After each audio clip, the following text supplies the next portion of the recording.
I'm Shivani Yadav. I'm of Indian origin, grew up with Ayurveda in my family. My mom has always been a big proponent of an Ayurvedic diet, so I've felt the advantages of it firsthand. I've worked in the tech industry for over 12 years now.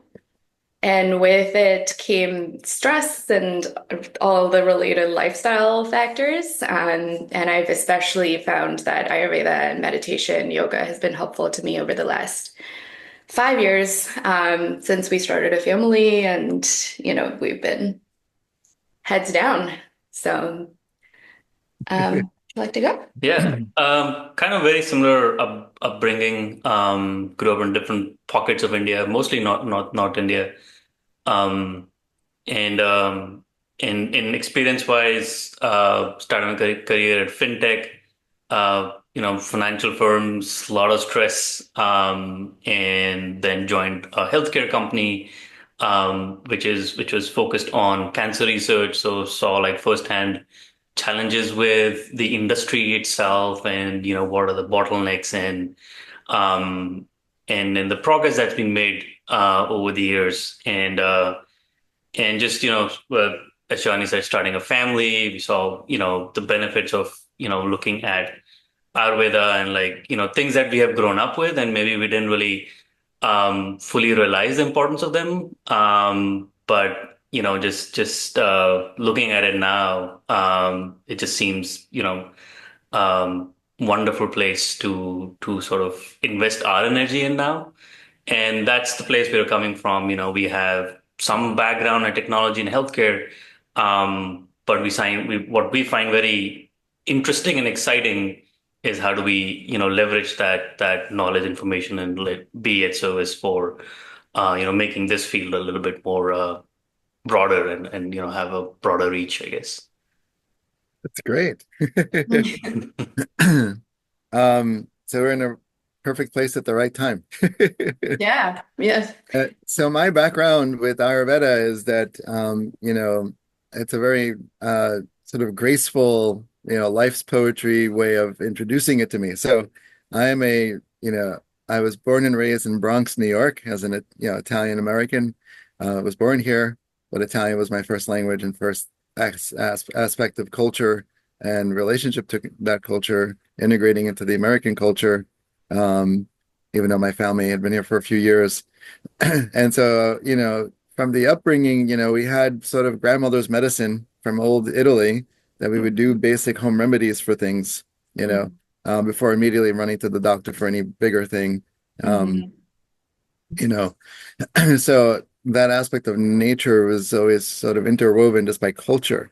And then fast forwarding when, I was an undergrad.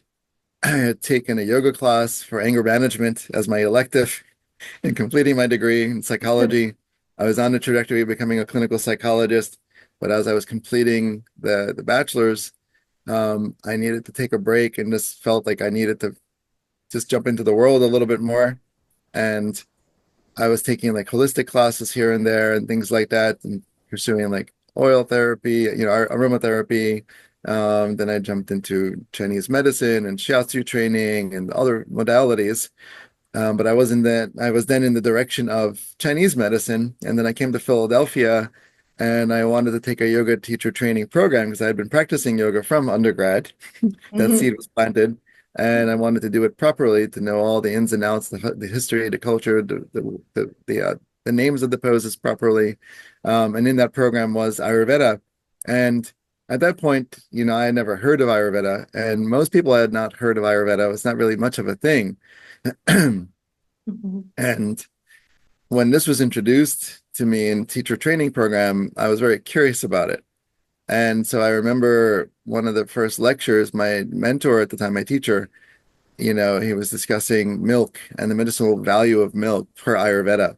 And I said, well, in Chinese medicine, this is what is understood from the science. And we sort of had like a little bit of an argument, constructive argument.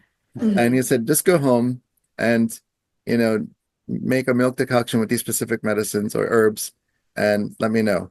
And so I drank this milk with these particular herbs. medicines, right out of the cabinet. And I have felt a vibrational experience in my body, like a pulsation. And I was like, it was from head to toe. And I was like, I don't understand what just happened. And I had not given up milk for any reasons except for Chinese medicine saying it's not the best. Um, Being Italian, I have access to dairy, no problem. I love milk. I love cheese. And so I, like a mouse, followed cheese in life, and it led me to Ayurveda through this little milk decoction that I wanted to know more about Ayurveda. And so then I pursued my studies. And so at that point in time, this is over 20 years ago, there wasn't very much of Ayurveda. There were some Ayurvedic institutes, the Ayurvedic Institute itself, but other, programs around the country. Just like Chinese medicine had difficulty with establishing itself in the US, Ayurveda is following a similar pipeline. It took many years for the US to recognize Chinese medicine, and there's licensure and acupuncture and become an Oriental medical doctor, all these things. Ayurveda is still in a similar trajectory, but also in its own sort of gray area. And in some ways, that's good because Ayurveda is just establishing itself here. We don't necessarily have the body that governs Ayurveda the way we do in India, Hmm. between Ayush and CCIM and things like that. And so till that is established and we have a unification of the different states and different cities that have all these little pockets of Ayurveda, Ayurveda is going to kind of do its own thing. And the most important thing is to do no harm, right? Hmm. Usually, if we do harm, then that's what flags the government and says, now we need to scrutinize this, and now we need to like create a sort of jurisdiction around, what practices and not practices and all these things. And so Ayurveda has come very far in the past 20 years, let alone 10 years. In 10 years, what's been happening more so is, there is a growing interest in Ayurveda. Through the years, Deepak Chopra is the highlight of representation of Ayurveda. Hmm. Harishi also tends to be. Dr. Oz has discussed Ayurveda. Um, Hmm. I'm forgetting her name, but there was a neurologist. I think Dr. Oz put on a show like 10 years ago, that's based out of LA that she practices Ayurveda, but also as a neurologist. Um, Oprah herself, you know, Hmm. and, so these percolations through time, and a lot of times people find me just through that free marketing of these this amazing beings on television discussing Ayurveda. Then they Google Ayurveda and they say, oh, there's someone in, Philadelphia, Hmm. and, and those seeds are planted, and that helps.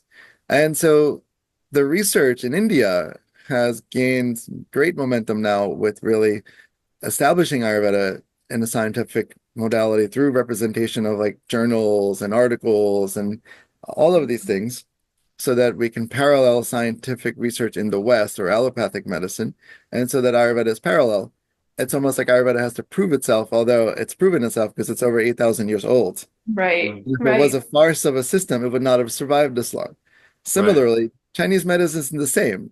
It served many people for it served millions of people and still serves millions of people, and it's been millennia later, right? Hmm. And with Ayurveda, it's the curious thing because it seems far out because what's happened when it first came to the US, it was diluted and became more like New Age Ayurveda. So now we have to sort of categorize New Age Ayurveda, where these quick fixes of everyone doing turmeric milk at nighttime, khichdi fast, and 30-day cleanses of khichdi and CCFT. And in the Samhitas, the actual like collections of medical materia medica of Ayurveda, these things don't necessarily exist that way. And it's Hmm. never a one size fits all spot treatment, spa treatment, shot, one shot deal kind of thing. The Right. Western culture, the Western mind, the Western system has created that paradigm of here's a quick fix. You have a little ache, just go take this anti-pain medication. Oh, Yeah. the fever is a little uncomfortable. Go take this anti-febrile medication because we're not taught mentally how to really endure. You know, in the 1800s and early 1900s, that's a stronger culture of people because they were able to endure without like proper heating in the home, proper electricity in the home. Mhm. Aches and pains weren't always easy. If you could afford it, that's great. You endured, and it was a mental ball in Ayurveda, which is like a strength, a vigor of like, yes, I can endure this. And now we're much more fragile. So every little thing we jump to with the medication very quickly, Mhm. and Mhm. a lot of this is being understood today. And so people are understanding, especially in current political climate. I was actually speaking with a patient recently. I said, I'm getting more calls as like there's this rocky terrain of what's happening in the government and things like that, and the medical system and the scientific bodies are being challenged and all these things, that they're finding their way more towards holistic medicine and Ayurvedic care and Chinese medical care because there's a stability there. There's a Yeah. reliability there. Mm. You know, Yeah. what created that disjointed relationship in India was when the English invaded and said, this primary medical system, primary model of healthcare that existed in India for thousands of years, predating the Muslim, predating English rule, was primary. That's all you knew. And then the Hmm. English came in and said, no, no, this doesn't match our model. Some of these things don't make sense. It doesn't fit their capacity to study it scientifically from our gold standard approach. So we'll make it a second class system for people that if you can afford, it's cheaper, it's easy, just kind of go there, but it's not very serious. And it Mm. wasn't Right. until the 40s, 1940s, that there was a growing body of interest in Ayurveda that presented to the government of India saying, no, we this is part of our culture. We can't forget this, you know. And Mhm. it started integrating into, well, we're going to create these medical schools. They're going to be allopathic predominant, but we're going to have the Ayurvedic component in it for sure, interwoven. And it's going to be called the BAMS program, which is the Bachelor's of Ayurvedic Medicine and Surgery. Even to call it a Bachelor's of Ayurvedic Medicine and Surgery kind of subdues it, right? Yeah. Because we Yeah. imply bachelor's means lesser of intelligence, and it's not an MD. And, Yeah. you know, if you want to go to med school, then you go to med school or you become a BAMS physician. That's how they present it. Similarly, here in the West, we've done that with DO, right? Yeah. DO has to go through a similar training. There's no difference between the anatomy classes and physiology classes. The Hmm. DO program has 500 hours of muscular manipulation that's very specific and more intense than just chiropractics. And so, but Western medicine's like, well, if you can't do the MD boards, you can do DO boards. Mm. You know, but it's like Right. how subconscious and how subtle is this difference? But it makes a difference because it's in the name, right? There's no misnoming.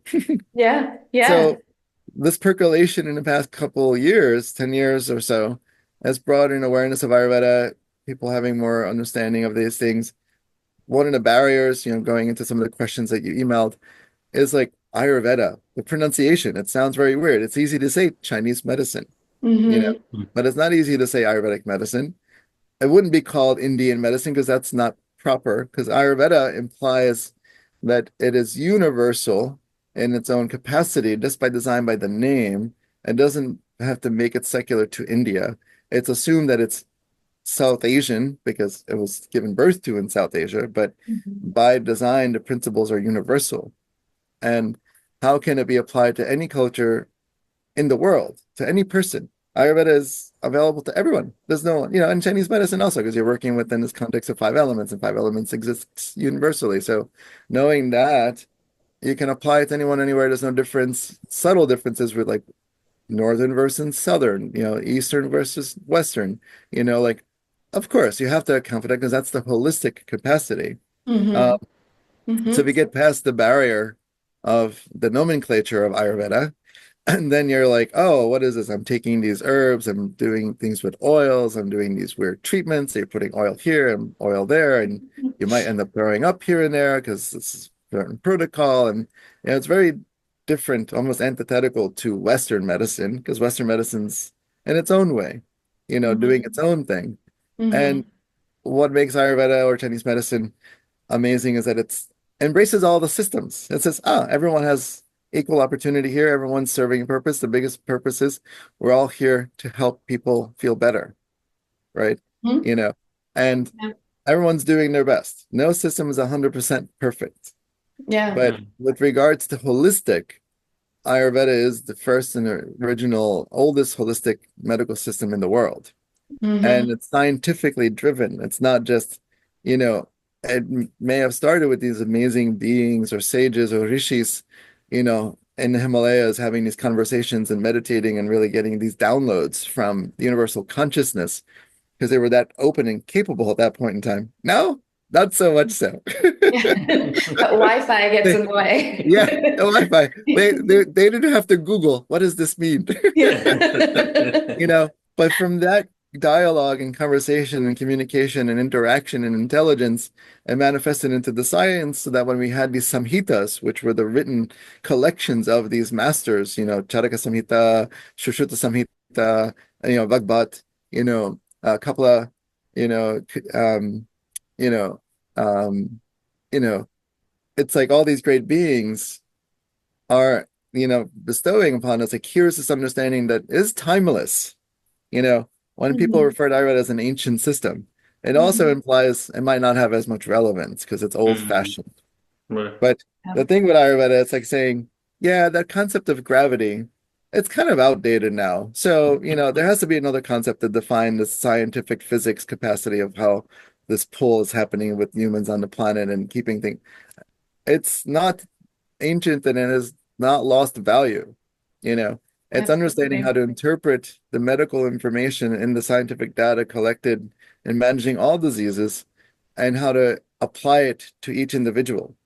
Because just because you have 10 people with diabetes or 10 people with depression or anxiety or diverticulitis, each one's going to have a slight variation in their protocols to address it because some of the root causes are not the same. In Mm-hmm. allopathy, they give things for symptomatic management. Mm-hmm. They don't give things for root cause excavation and uprooting. Ayurveda does that. And to the degree that Ayurveda will say some things, in the West, we can't say curable. It's almost illegal to say curable because you're implying a lot of things. In India, outside of the US, you can say curable. So in the West, I would say things can be managed to an optimal degree possible, whether that means complete resolution or just manageability with more pacification, so there's less affliction to the mind that you're not suffering as much. Mm-hmm. Mm-hmm. I wanted to read this shloka from Charaka Samhita that is the one basic definition of, what is the objective of Ayurveda. And so this is going to be in Sanskrit, and so my Sanskrit's, I'm sort of like a novice in Sanskrit. But Us. it says, sorry, you're going to say something? I said us too. So. Oh, prayojanam chasya swastasya swastya rakshanam uttarusya vikara prashamana mam cha. So the purpose of the science is to preserve the health of the healthy and, resolve the disease of the unhealthy. So in current conditions, a lot of people are just getting unhealthy. There's so many things in the environment, all the corruption of the different elements, earth, water, fire, air, and space. These might seem arbitrary, but you go outside and breathe the air, you know, what's Yep. the quality of air? When you look at the, air quality index, it tells you, when we had that fire from Canada coming down, everyone was very clear what air was doing. Yeah.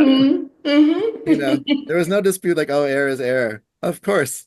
And then what people didn't think is those molecules from the smoke that were transferred through the vehicle of air landed in the water, landed in the soil. So that's Yeah. going to change the articulation of the quality of those elements of earth and water. Of course, and I read it's like, we know this already. Yeah. And Yeah. so we think, oh, well, Earth is contaminated because we have runoffs from like mills and like factories and all these things. And it's been going on for a couple hundred years. And then water also, the runoff from all these things, the seeping into the soil, we're all these things, everything. And it's all around us. And then we're exposed to all these plastics that the body cannot digest. Mm. I don't know anyone that can digest plastic. That Yeah. would be an amazing being. That person has to be genetically replicated, I think. You know, Yeah. apparently there are these special algae and shrooms that can expedite the bioavailability and degradability of plastics that they're looking into, which will be stunted in this country by default, Yeah. unfortunately. But other countries will, be successful and achieve these things, and we will read about them about other people, but we Yeah. know they're there, right? But the Yeah. body, it's like, how do we support the body and its health? It's understanding we need to get in touch with nature, and Ayurveda is this thing that brings you to nature. Another Mhm. barrier, not just the nomenclature or just an understanding where it came from and what happened to it, why it's not trusted, which was previously mentioned as some of the reasons, is understanding, well, now we are being held accountable in Ayurveda because it's not the kind of system you come in and say, well, I'm having ulcerative colitis. Just give me that one medicine to take every day so I can keep doing what I'm doing. Yeah. No, this is not correct. How did you get into that hole that you're in? We have to get you out of the hole to understand what things that brought you into the hole, and in the process, try to help the symptoms retreat, Yeah. you know, and Yeah. then prevent it. So, well, I don't want to do that. I don't want to have to go to sleep at this right time and eat meals at the right time, and I don't want to have to exercise. Well, then go to allopathy. Yeah. Take the Because pill. I Yeah. want you to go to allopathy because I don't want you to die. I don't want you to suffer to some capacity. So of course, use allopathy, you know. Mm-hmm. But in Ayurveda, there is an investment in time and energy, and sometimes that time and energy also requires some financial background because Mm-hmm. you might have to do certain treatments, like going through panchakarma is not a quick spa treatment. You know, panchakarma, which is like this really deep purification of physiological, unprocessed, unmetabolized material in the cellular matrix and organs and systems.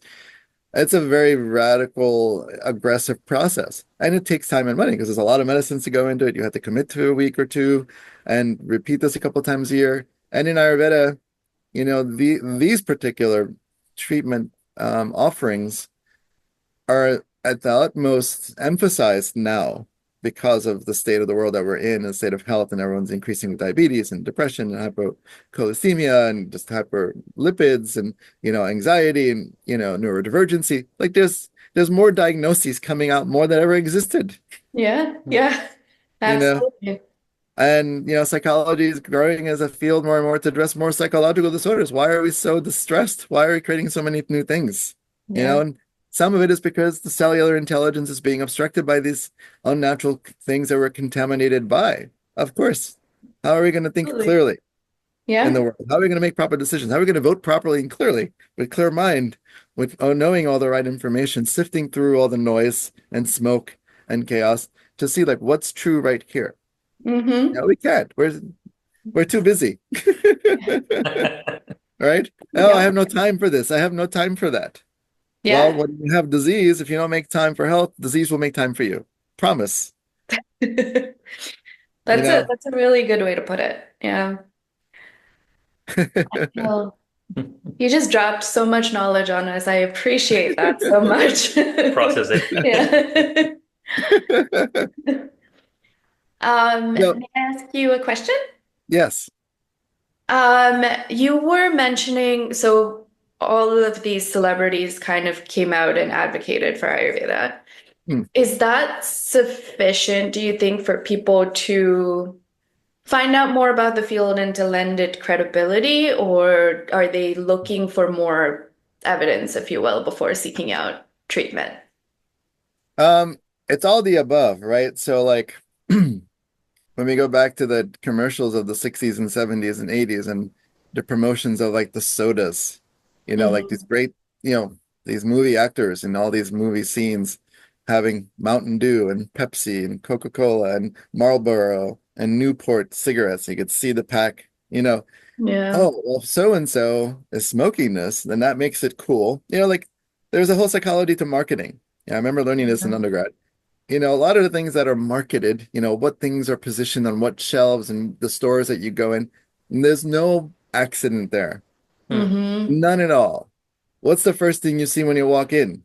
Right? No accident of what that first thing is. When I Yeah. go to the Acme, the first thing is like all these chips and all these other things. Our Girl Scout cookies are there, which I love Yeah. Girl Scout cookies.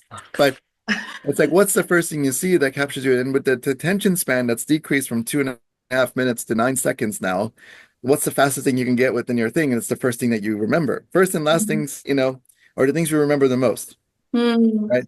And so because Hmm. now attention span is shorter, they're like, how much can we cram in this short period of time to jumble your circuits, right? And Yeah. so if Dr. Oz is on TV, everyone knows Dr. Oz. Cool. He mentioned Ayurveda. Cool. I'm going to look into it.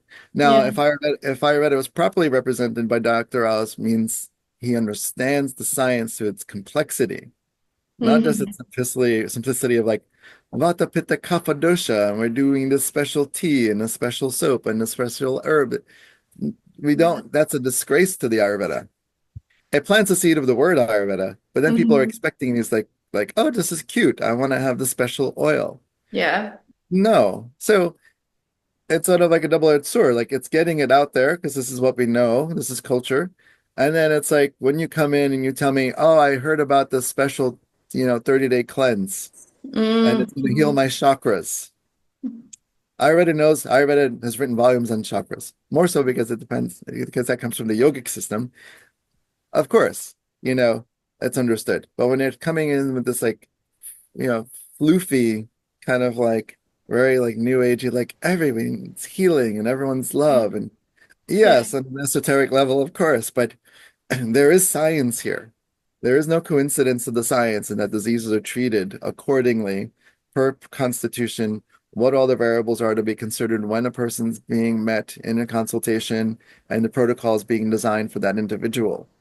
It's not Mm-hmm. coincidental, Mm-hmm. so by design, when it's properly presented that way in the context and results are occurring, that person that is experiencing the benefits of it is now the walking marketing model. Hmm. Yeah. Because your uncle that you knew that was 320 pounds that had diabetes or had cholesterol issues, and he's lost 150 pounds and he's trimmed now, and all his labs are in order, and he's been putting oil here and there and everywhere and taking these weird medicines, it's weird names, and doing these special treatments. Mm-hmm. That's the testament, because that in Western medicine, the lab work is our access to the scientific model, because science is using lab work, right, to define Yeah. things. And then I Yeah. read it, we're like, yes, let's get your lab done in 6 months and let's see how your thyroid's changed, your liver values have changed. There's the empirical data. It's right there. It's indisputable. Then the Western doctors are like, what are you doing? And they're like, oh, Ayurveda, that's amazing. Or, oh, it must be good luck. Hmm. Like got good genes. Yeah. Yeah, yeah, something changed. You just happen to be taking that special herb. But that special herb has certain things that are designed pharmacologically to do certain things. So what's the difference between taking that and Zoloft? That's meant to do certain things, Yeah. right? Yeah. So, whether it's called this or called that, it's doing certain things. There's a science to it. Yeah. Yep. And so all of that is pooling around us that brings Ayurveda to people's awareness. You see that Oromir toothpaste on that shelf next to that, Tom's River Yeah. toothpaste, right? Yeah. What's this Oromir thing? Oh, Ayurvedic proprietary formula. What is this Ayurveda thing? It sounds nice. And if you can say it, it's very nice. 'Cause Ayurveda means the science of life. Hmm. And Yeah. so life, longevity, health, and well-being. And so, and in that life and longevity, it also includes death. So with dignity, if people are in their last stages of life, Ayurveda helps it with dignity. So it's almost an inherently designed hospice system, because we follow life from pre, pre uterus, I mean pre embryo, pre fetus, this consciousness of parents coming in saying, I want to have children, to the end breath when that person that had that fetus became the adult that's now the senior that's now retiring from life. Of course, Mhm. all of life is encompassed in Ayurveda. It addresses all ages at all stages. There's no limit to what Ayurveda can address. There's no impossibility. Anything's possible, you know. Yeah. And sometimes some things don't go so fast. Like Ayurveda doesn't work as fast in some cases with some things, like Eastern medicine. I mean, with Western medicine. Yeah, you know, then that's great. We integrate that, and then Ayurveda, we help clean up and correct anything that needs to be cleaned up as much as possible, if it's possible, from whatever procedure was done or whatever medicines were taken, whether it's, dissection or resection or colonoscopy. Right? Hmm. They can clean up the things that are all around all these things in Ayurveda. We know we have vast medicines, and for thousands of years of knowledge. And Yeah. Ayurveda, um, is more a deductive system, and Western medicine is an inductive system. And like Ayurveda is a zip file, like all the information is already there. It takes the proper intelligence to have the memory capacity to know all the things that were discussed by all these amazing Vaidyas and rishis and sages of Ayurveda, that we take that, extrapolate it, and apply it. Take that, extrapolate it, and apply it. It can be applied to everything. And Yeah. in Western science, it's building up a system to try to do some version of that. But as Yeah. long as it's excluding, you know, scientific evaluation of spiritual, which Ayurveda has, scientific Mhm. assessment of spiritual. It's quantified it, it's qualified it, it creates lists of characteristics, like it's broken it down. It's not just wishy-washy kind of stuff, you know. It's Yeah. amazing. It becomes inherent. So when we have these people advertising like Dr. Oz and Oprah, um, and Deepak Chopra, it's like, how are they representing Ayurveda to really put it out there? And Yeah. that's the key. Because in India, it's also, downplayed because there are different, pockets of India that Ayurveda is still the all be all, and others that are just like we follow Western and we don't know what Ayurveda is. We just heard about it. That's grandma's old medicine in the cabinet. We don't really do that, you know. Yeah. But Ayurveda has found its way because when you are taking that random turmeric or honey and milk for that cough, that Yeah. came from somewhere. And just Yeah. you forgot the root, the Yeah. moolah, the moolah of the culture. Yeah. I mean, we were doing these things without knowing the Ayurvedic Yeah. Moola. And then when I started researching it, it was like, oh, like this is the reason. This is actually the modality of, and like, like the optimal times to take it and stuff. I'm curious. So when these people come in, let's say new patients come in and they're looking for the quick fix, if you will. Like, are they amenable to making the lifestyle changes, and do you find that they kind of stick with it? Yeah. I mean, first off, if they're coming in and they're like, I want this symptom fixed right away, then we have the proper conversation of what this really means. Mm-hmm. And this is where I bring them into a grounded state of knowing, like, what are you getting into here? And this is Mm-hmm. not the system of quick fixes, you know, Mm-hmm. because there is some accountability. And because even if there was a quick fix for something, if you came in with some basic nasal congestion and I did a quick treatment and now you're clear, but then you went home and you had that chicken cheesesteak or that regular cheesesteak, Mm-hmm. then tomorrow you're congested again, but now it's more Yeah. inflamed. Wow, there's the science. It's right there. It's cause and effect. I Yeah. read it's called karna karya, which is like the cause and effect. It's like, well, the cause was the cheesesteak, the effect was the congestion, and you've done this often enough, but you were so congested you had a quick treatment. Well, for that quick second, Ayurveda worked. Yeah. Now I Yeah. tell you stop eating a cheesesteak. Well, now I'm attached to my cheesesteak. Well, then how attached are you to this pathological formation of things? Because that's just the beginning. Mm-hmm. That's always just the beginning. Any little symptom that we tend to get is often dismissed. And then when it comes infrequently but consistently enough, then Yeah. it's like, huh, what's happening here? And in Ayurveda, we're sort of like OCD detectives because you come in with certain list of conditions. I go through your history as elaborately as possible to explore like how you got here. So in Ayurveda, you're always addressing the past, present, and future. Mm-hmm. Mm-hmm. Because also in that moment, it's sort of like a freeze frame where I'm like, if this person continues on this trajectory and this person comes in with cholesterol issues, diabetes, or cholesterol issues and weight issues and fatigue, if they continue and are already on 4 medications, in 5 years, they will be on 5 medications. In 6 years, they'll be on 7 medications. And then symptoms will increase because in the Western model, once you start medications, you least likely ever come off. And statistically, it shows that there is an increase with decades. How many more medications do you go on? By the time Mm-hmm. you're 70 and 80, it's like you're taking like your whole cabinet is an arsenal of Western medicines. This is not medicine. This is not proper food, right? Yeah. There's no way Yeah. your body can do all that, So all that in a moment when a person comes in, I just try to lay this out like, well, you're going down this path or you're going down this path. Is Ayurveda easy? It is not easy because the more stuff you have, the more work that has to be done. And Yeah. so then it's a matter of like properly seeing how we can navigate the Western medicine, interactions of herbs that we're taking.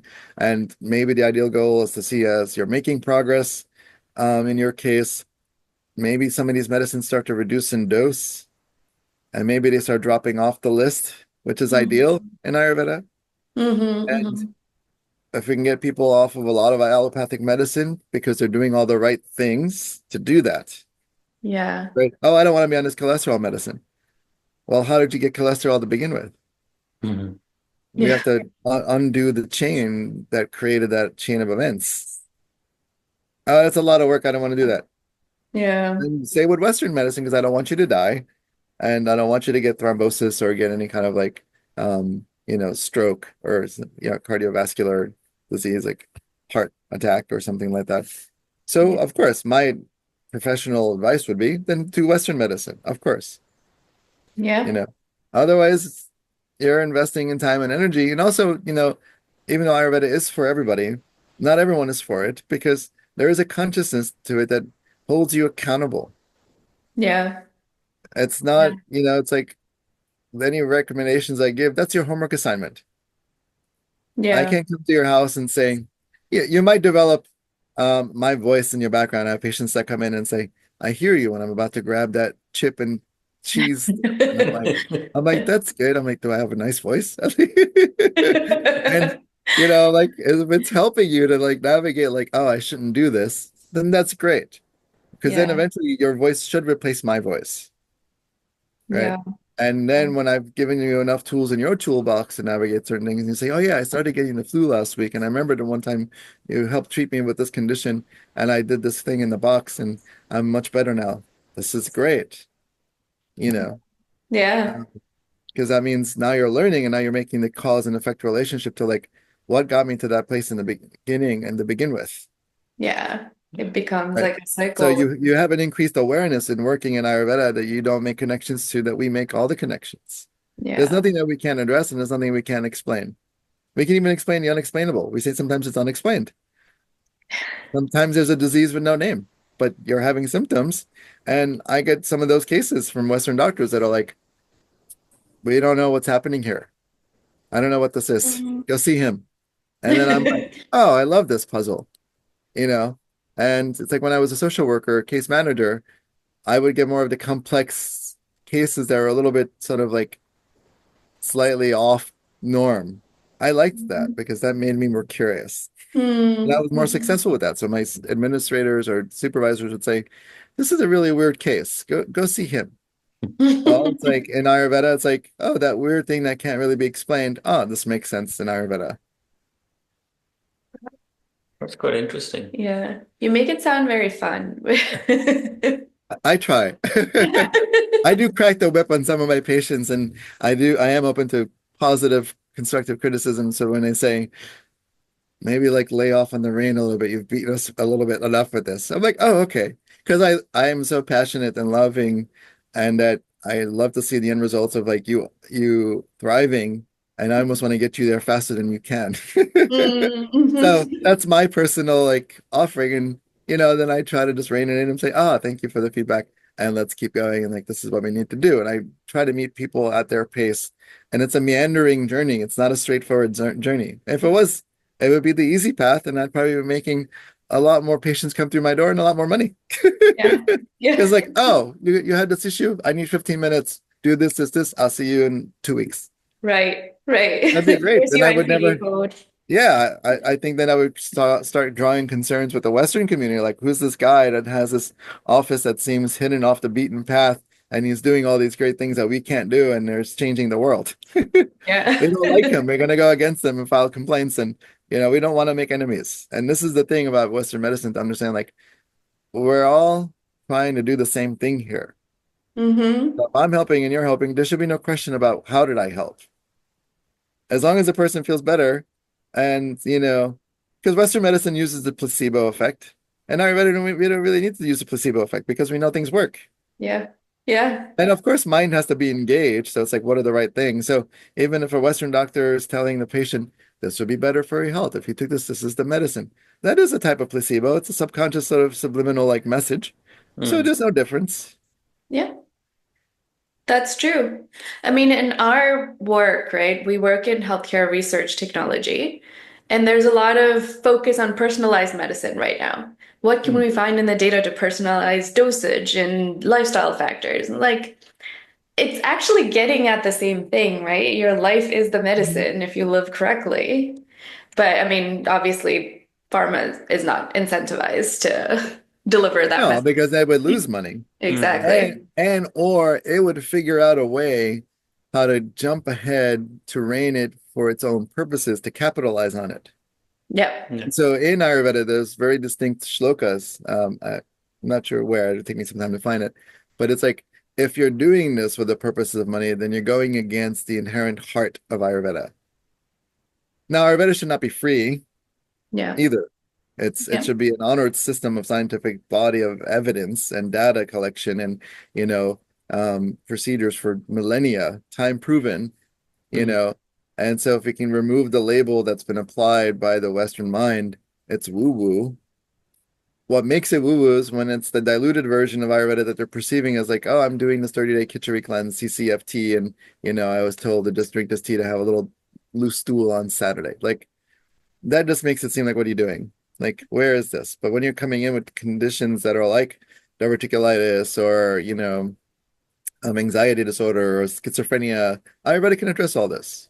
ADD, Ayurveda can address all this. Like, there's nothing Mm. Ayurveda can't address. You know, Mm. in Ayurveda practice in the West, especially in the government of the US and then within state by state legislation and laws and things like that, there are limits, of course. Yeah. There's certain things that we cannot do in Ayurvedic practice in the US. If you have a health freedom state, you have more flexibility to do certain things um, as an Ayurvedic doctor and clinician. But when you step outside, you're recognized as a physician, if you're an Ayurvedic physician, and you can do the things that you can do with the proper training that you've had the practice without worrying about that level of scrutiny. Mm-hmm. Right. So it's like, and so we want to respect the land that we're in and also do our best with each patient and go accordingly and treat accordingly. So there are those barriers that how much can Ayurveda be done here versus like in India. In India, you can do all of it. There's nothing you can't do in India. Right. And in Right. Mexico, there's nothing you can't do. Um, and in health freedom states, there's a lot more of what you can do. Um, to some degree, you can pretty much do all of it if you're in the right field within that state of things. So, you know, and Western medicine, it's like it's the universal, everyone can do it. But if you're MD from India and you come to the US, you have to take certain exams again to pass the Mm-hmm. US recommendations. And it's like that's a whole different discussion. Yeah. Uh, So I'm wondering, like, getting more evidence the next barrier to cross and like broader adoption? Is it like more clinical trials and things like that? Well, that's all being done and has been done so far, and there's more growing scientific bodies in India producing this data. The problem is that even though it's doing that, is the West willing to see how it's following a certain format? It's not going to fit the exact format because you cannot fit holistic medicine into an allopathic format. Hmm. That cannot happen because it's its own system. Western medicine, Western science can fit into the holistic because we get it. It's just we look at it as a sliver. So the thing would be for Western to be more open to seeing the changes through the scientific revelations of these articles and research conducted and doing their own understanding of what the content is being displayed in this material, because there's going to be a lot of things they don't understand because Western medicine, Western, you know, med school has its own like verbiage. yeah. Western medicine has its own verbiage. Some things can't be translated. So when you're discussing prana, you Mm. know, prana is essential in Ayurveda because it's one of the physics pieces that moves in the physiology, and we understand how to find it in Ayurveda, how it's detected, how it can be measured. We know this already. But if Western can't even get past prana, and there are some scientists in the West, neurologists doing these kind of things in meditation, monitoring the brain, experiencing like all these other things. So I think they're slowly getting closer. I just don't want and don't think it would be ideal for Western to absorb Ayurveda. Ayurveda is its own entity. It is timeless. It's called Anadi. So it's like it is timeless. Ayurveda is timeless. That means through all the different rulings of India, through how much has been destroyed with Ayurvedic knowledge in India, it's still here in say 1,000 years. Yeah. Western medicine will morph and will be its own system, but it won't be annihilated. It won't be like Ayurveda takes over the whole world. I would love that. But but Ayurveda is also very special. And again, if we're on that path of consciousness, if Western medicine was able to create protocols like Ayurveda says, You take this medicine this time of day, you take this thing at this time of day, you do this thing this kind of time of day, you do this time of year, you do this time of life. Then that would be closer to like the true holistic way of embracing an individual and their constitutional physiological design, mental and physical and spiritual. Because some people come in with spiritual crises, and that gets categorized in psychology as like you're having this some sort of anxiety attack, or you know, Mhm. there must be some bad drugs in your system, or you must have had some sort of contamination exposure. And it's like, well, why would you say that? Right? There's the spirit is much bigger than what we can encompass on paper.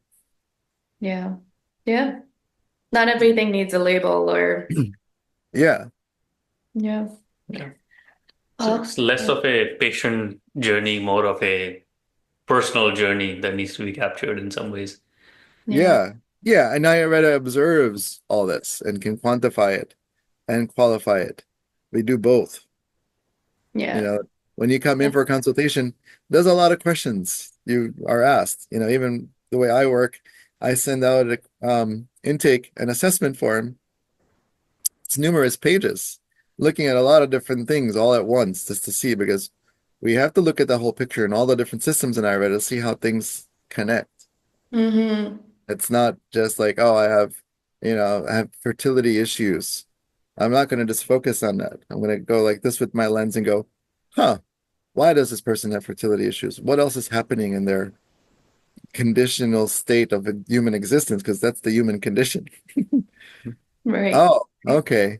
This is what's happening. Now we can understand on a broader spectrum the microscope going from a bigger scale. Yeah, because microscope you can go to like 100 times to 1,000 times to 20 times. So Ayurveda does that a lot. Hmm. Hmm. To see. Nice.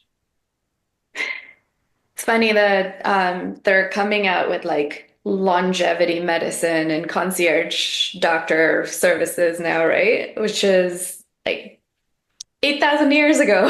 It It's was already like, there. yeah. It's actually called Rasayana Chikitsa, which is like when you've gone through removing and eliminating a lot of the causes of disease, then you have to do Rasayana. It's sort of like if you have a room that has some chips painting, paint chips, chipping, well, you're not going to put a fresh coat of paint over and be like, it's fine. You have to go scrape it, make sure the integrity of the wall is proper, the drywall is correct, there's no rot behind it because of anything. And then you put the primer on, and then you put Mhm. the first coat, and then the second coat. Nobody, it's a lot of work. That's why you hire someone to do that. Yeah. People hire me to do that work. You come in, I have to scrape, I have to prime, and then when I put the final coat or the gloss on it, that's the Rasayana.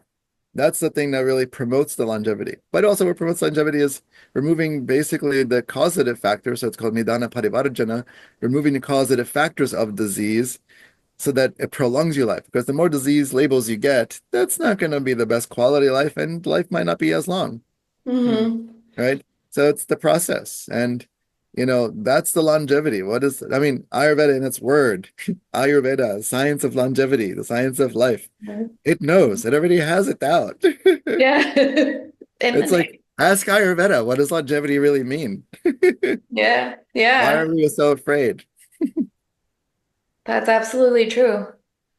Well, we've taken up a bunch of your time already, and I feel like we learned so much today. So thank you so much for speaking Yes. with us. Thank you. I'm honored to be on this with you and to share. Really Yeah. appreciate it. Guess last question, would you be open to us reaching out again for Yeah. follow-up questions? Yes, that'd be great. Yes, I'd be happy to. And then anyone that's going to listen to this, I guess this is going to be put on some site or something. Right now, just for us, but if, Oh, yeah, if we do share it with anyone, we'll ask you first. okay, yeah. I mean, and when you send me the copy of the recording, I will put it in my newsletter and put it on my website also so people can have access to it. Hmm. And That then would if be anyone wants to fantastic. work with me, they can find me through stillpointayurveda.com. And I work with people virtually also, so there's no one on the planet I can't treat in any country, any city. And Fantastic. those that are fortunate enough to live in South Jersey or Philly, uh, Hmm. you can come into the office and get the whole experience. We would So, love yeah. that. Yeah. And I'm always open to new patients. So you don't have to wait 6 months to see me at this point. That's a good point. Yeah. Well, thank you so much. And then I look Thank forward to seeing the you. Thank you. recording and then seeing you guys again. Thank you so Absolutely. much. Thank you. Take care. Have a wonderful Yeah. day. You too. Bye. Bye. Bye.